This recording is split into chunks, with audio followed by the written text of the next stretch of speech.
En mi conferencia en Zaragoza sostuve que el debate para América Latina ya no puede ser derechas e izquierdas, que realmente la batalla está entre populismo versus república, porque el populismo se encarga de desmantelar instituciones. Poco a poco, los líderes corruptos de nuestra región amalgaman poder, desmantelando instituciones, reescribiendo constituciones, cambiando códigos y leyes y sobre todo restringiendo libertades individuales y de comercio de sus pobladores.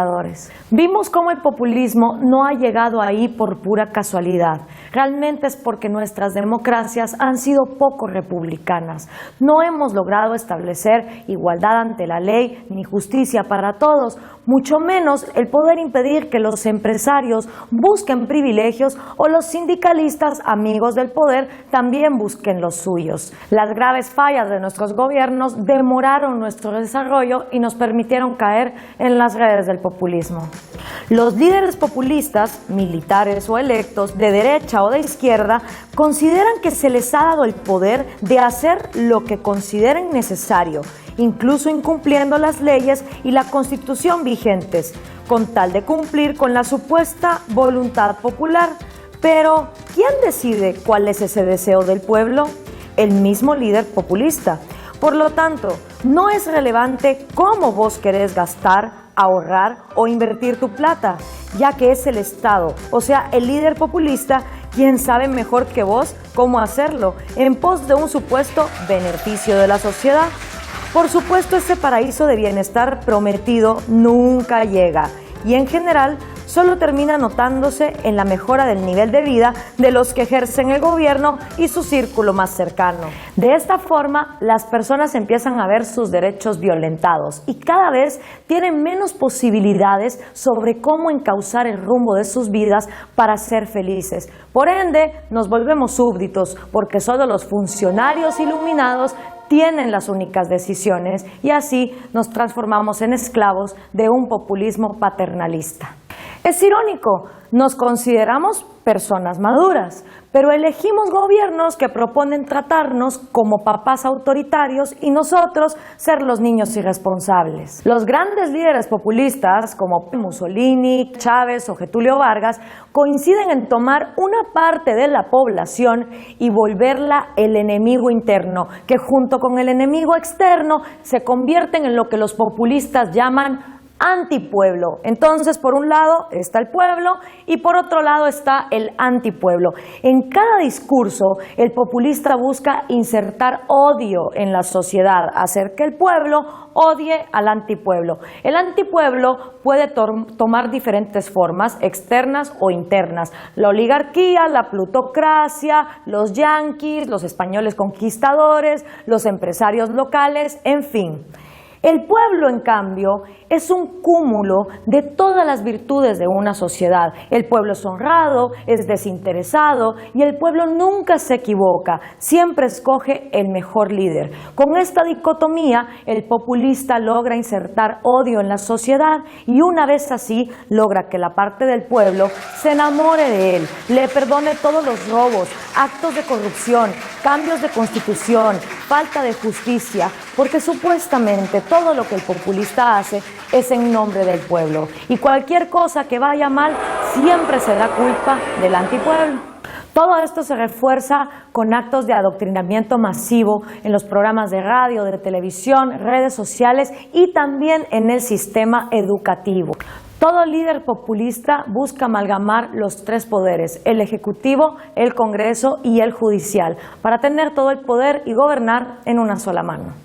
El programa populista se completa con la idea de satisfacer ciertas necesidades sociales y publicitarlas de tal manera que el líder es quien cura las injusticias en la sociedad. Así, incrementan el gasto público, multiplican el empleo estatal, suben las dádivas, los subsidios y las bolsas de comida. Y para poder financiar todas esas cosas que te regalan y que te dicen que son gratis, mentira, nada es gratis, todo viene pagado de algo, entonces los populistas tienen que hacer otra cosa, tienen que aumentar los impuestos, aumentar la deuda pública y aumentar la inflación que se come el ahorro de los pobres. El aumento de los gastos del Estado nunca les alcanza y los servicios, las prestaciones a los ciudadanos cada vez son más pobres. El programa populista incrementa el consumo, desincentiva la inversión, descapitaliza el país. Luego, el sector productivo continúa siendo expoliado hasta que el dinero se acaba. La economía entonces entra en estanflación y los gobiernos desesperados empiezan a tomar otras medidas, controles de precios, controles de tarifas, controles a las importaciones y exportaciones del país, hasta que llega un punto donde la economía colapsa, como está sucediendo en Venezuela y en Argentina. Por supuesto, la culpa nunca es del populista y cuando las cosas empiezan a ir mal, el populista empieza a culpar a los enemigos externos e internos que previamente se inventó. La culpa es del FMI, del Banco Mundial, de los yanquis o los cipayas oligárquicos que nunca quieren colaborar. Y mientras en el resto del mundo 2/3 de la población dejan de vivir en pobreza, en los países populistas, sin que haya guerra, la pobreza sigue aumentando. El populismo ama tanto a los pobres que los multiplica. La Argentina es un país rico en gas y petróleo. Entre ambos aportan el 85% de su energía. En los años 90 logramos alcanzar el autoabastecimiento y fuimos exportadores de hidrocarburos mientras los consumidores y las industrias pagaban la energía más barata de la región. Pero luego de una década populista, con políticas de desaliento a la inversión, hemos vuelto a ser importadores y pagamos el gas más caro del mundo. ¿Qué pasó? Repetimos la historia. En la década del 80 se apostó por las empresas estatales de petróleo, gas y electricidad con tarifas subsidiadas, sobre empleo y baja productividad. El resultado fue que la Argentina no logró autoabastecerse y construimos gasoductos para importar gas de Bolivia, mientras las empresas estatales acumulaban grandes pérdidas. Los argentinos que peinan canas recuerdan que el experimento estatista populista de Alfonsín terminó en medio del caos, hiperinflación, cortes de electricidad, escasez de todo tipo de productos y saqueos a los supermercados. En 1989, el nuevo gobierno asumió prematuramente por la renuncia de Alfonsín y dio un giro de 180 grados en el sector energético. Dictó la libre disponibilidad de la producción de hidrocarburos, precios libres, la privatización de las empresas estatales de gas y electricidad, previa separación entre producción, transporte y distribución domiciliarias, reestructuración de YPF, reduciendo el 73% de su personal, haciéndolo rentable para su posterior privatización y cotización en bolsa. El resultado fue asombroso. Argentina se convirtió en un país gasífero. En apenas 10 años, la producción de gas natural subió un 108%. Las reservas comprobadas aumentaron 32%. La capacidad de transporte de gas de los gasoductos troncales creció un 68%. Y las redes de distribución de gas fueron ampliadas en un 59%, incorporando 2.700.000 usuarios. Los usuarios de gas natural pasaron a tener las tarifas más bajas de la región, tanto los residenciales como las industriales. Logramos el autoabastecimiento en Argentina y se construyeron gasoductos para exportar el excedente de energía hacia Chile y Brasil, donde se montaron plantas eléctricas en base al gas argentino. Pese al éxito, la crisis del 2001-2002 provocó un total cambio de las reglas de juego. El presidente Dualde devaluó más del 200%, estableció una política de precios congelados a los servicios públicos e intervención creciente del mercado que se mantuvo durante las 3 administraciones Kirchner. Se privilegiaron los precios bajos de la energía para los consumidores, en detrimento de la inversión hasta llegar a la crisis actual.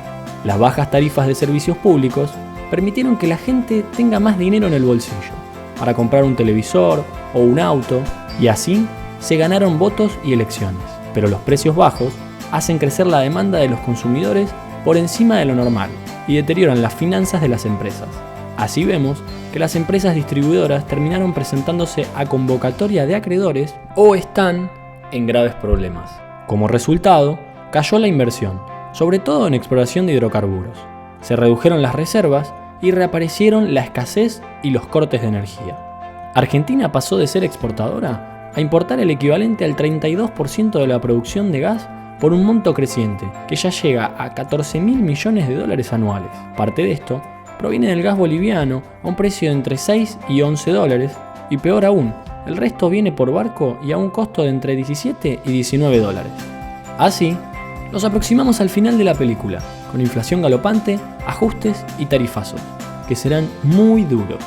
Todo esto fue un gran negocio, pero no para los argentinos. Si te preocupa el país,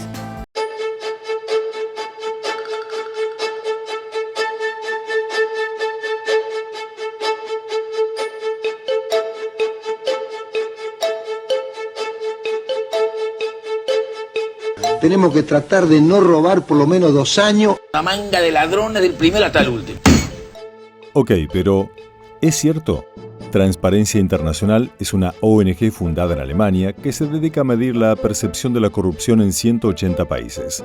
Allí, Argentina aparece como uno de los países con alto grado de corrupción en el puesto 106, 80 lugares más bajo de Chile o Uruguay. En América Latina, solo Paraguay, Venezuela, Honduras, Nicaragua y Haití están peor ubicados. Sin embargo, no es cierto que seamos todos corruptos. En toda organización humana, sea una empresa, un club de fútbol o un país, hay 3 tipos de personas. Los verdes son los honestos, quienes si encuentran un maletín lleno de plata, lo devuelven. Los rojos son los corruptos, quienes si encuentran el mismo maletín custodiado por cámaras, se roban el maletín y las cámaras. Y luego están los amarillos, que son la gran mayoría. Aquellos que cumplen las reglas, siempre que el sistema funcione bien, sea ordenado y la justicia y los funcionarios sean honestos. Pero si todo es un desorden y no hay justicia, los amarillos pueden confundirse con los rojos. Entonces, cualquier observador imparcial puede creer que son todos corruptos. Una parte importante de la corrupción se debe al mal funcionamiento del sistema. Es en este campo en donde es posible iniciar un vínculo virtuoso que ayude a corregir el debilitamiento de los valores morales. Declaración de cosa juzgada irrita, que significa que se puede volver a juzgar todas aquellas causas que hayan sido absueltas por jueces que participen de un sistema de protección de funcionarios y cómplices de gobiernos cuando esto haya sido demostrado. Estamos convencidos de que al hacer estos cambios, el sistema induciría a los ciudadanos amarillos a comportarse como verdes, y sería más fácil que los pocos rojos sean individualizados y apresados. En poco tiempo el mundo podría empezar a hablar del milagro argentino. Esto se completaría con una reforma integral de la justicia y que permitirá tener una justicia honesta e independiente. Si te preocupa la corrupción,